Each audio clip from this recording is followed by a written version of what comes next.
Vemos que prepara consumo público tem que ter padrão higiene. Lia hirakne hatous diretor Universidade Oriental Timor-Leste, Florindo Pinto, e a abertura seminário o tema Influência Política e Setor B no saneamento onde responde a necessidade mais deficiente. Seminário nebe halau terça-feira lorong hat fulang outubro, tinang rihung ruaro no loresing rua, e a salão unital becora dili. Saímos parte de socialização ba foi ensaio no estudante engenheiro nível Universidade Siraya dili. O reitor Universidade Oriental Timor-Leste, Florindo Pinto, bem importante tebes bema. Nune bene bema público consumo tem que ter padrão higiene. Será que bene bema que está consumo né ter padrão higiene nianca? A tu tabele usa bene ho dia kalai.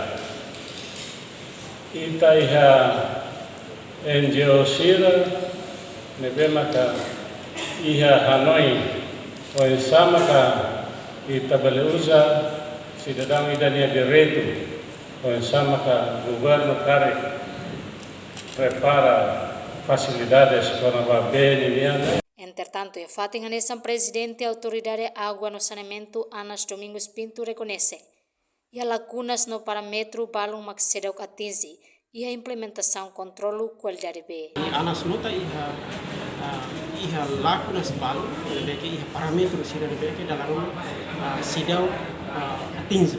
Sidau atinge itu ni padrão. Lakunas itu maksudnya mais BTL kan? Sim, lakunas mais BTL, mas a implementação controle qualidade ini dalam balu latin, por exemplo, parâmetro balu, por exemplo, sampai merah. Ini sidau atinge dan nota lebar kata merah. Virolo, lame, bem de pequeno balu dan Anas na Fatin implementa lei número tololo resingida, barari hungroronolu con ba controlo qualidade B ba consumo humano. Con a badala barak público também mostra tur padrão e explica ne causa e a gestão interna. Reportagem Prisca Sara Marciana Amaral, Televisão Timor Post.